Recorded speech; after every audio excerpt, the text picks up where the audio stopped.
Čestitke za Boba leta. Moram kar priznati, da ste nas precej vrgli s tira z zavrnitvijo nagrade. Lepo ste nas potegnili za 1. april.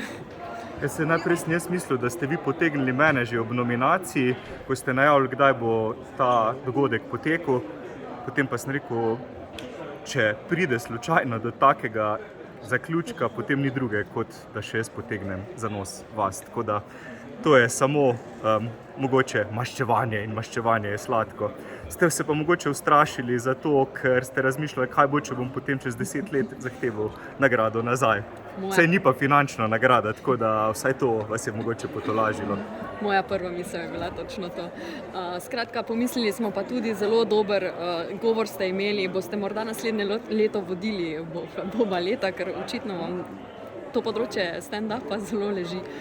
Ja, takrat, ko mi bo zmanjkalo materijala za raziskave, pridem seveda k vam na Bob.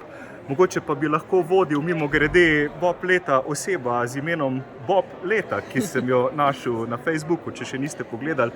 Obstaja moški, ki mu je ime Bob leta in jaz mislim, da bi bil on idealen voditelj. Sicer je doma iz Kenije, ampak dajte se za naslednje leto mogoče dogovoriti še z njim. Vam pa honorar vsekakor za tako idejo. Lahko že za tako idejo, seveda. Če že tu ni finančne nagrade, potem pa vsaj za to. K resnim stvarem. Gospod Podjed, kaj vam pomeni ta nagrada? Predvsem mi pomeni veliko to,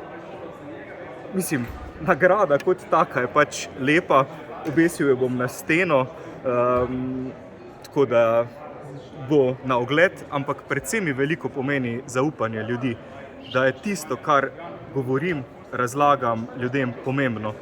In to, kar sem rekel v tej izjavi, ki sploh ne vem, kje točno je bila in kdaj je objavljena, s kom sem se o tem pogovarjal, zdaj upam, da si niste to zmislili moje izjave, to bi šele bila potegavščina, ampak se mi zdi, da sporoča neko pomembno bistvo časa, v katerem smo se zataknili in se mogoče izteka. Resno upam, da se ta egocen končuje in resno si želim, da pogledamo čez plot, čez planke, na drugo stran hriba, kaj se dogaja tam. Pritožujemo se nenehno, kaj je z nami, pa kaj je narobe v naši državi, pa kaj je narobe doma, pa česa vse nam manjka. Pozabljamo pa na tiste ljudi, ki jim dejansko manjka, strehe nad glavo.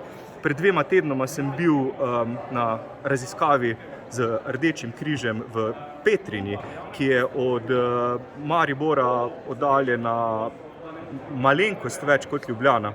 In tam živi še vedno po potresu 1500 ljudi v kontejnerjih.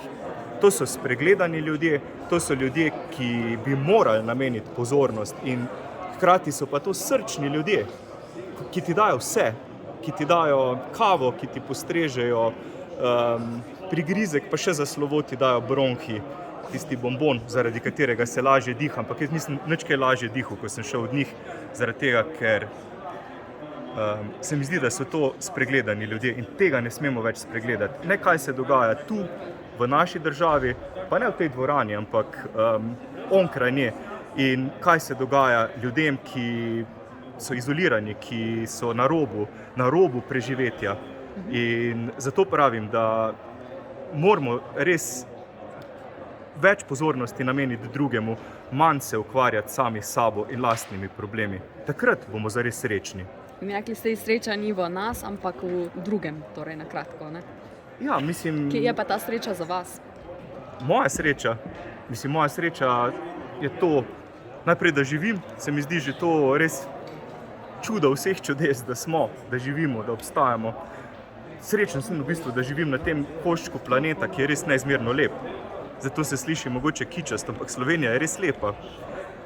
Srečen sem zato, ker imam družino, otroke, ker delam to, kar me osrečuje, izpolnjuje in zato, ker lahko tudi se posvetim drugemu. Vse bolj ugotavljam, da res te sreče verjetno ne bom nikoli našel v sebi, ampak da bolj ko pozabim na sebe, bolj sem potem zvečer, ko grem spat, srečen. Tudi takrat, ko smo recimo v tej Petrini razdeljevali hrano z Rdečim križem ljudem, se mi zdi, da je bilo to nekaj bistveno bolj pomembnega, kot pa če se, ne vem, ukvarjam ves dan sam s sabo in razmišljam o svojih problemih, jih skušam v glavi predelati. Manj, ko se posvečamo sebi, bolje je.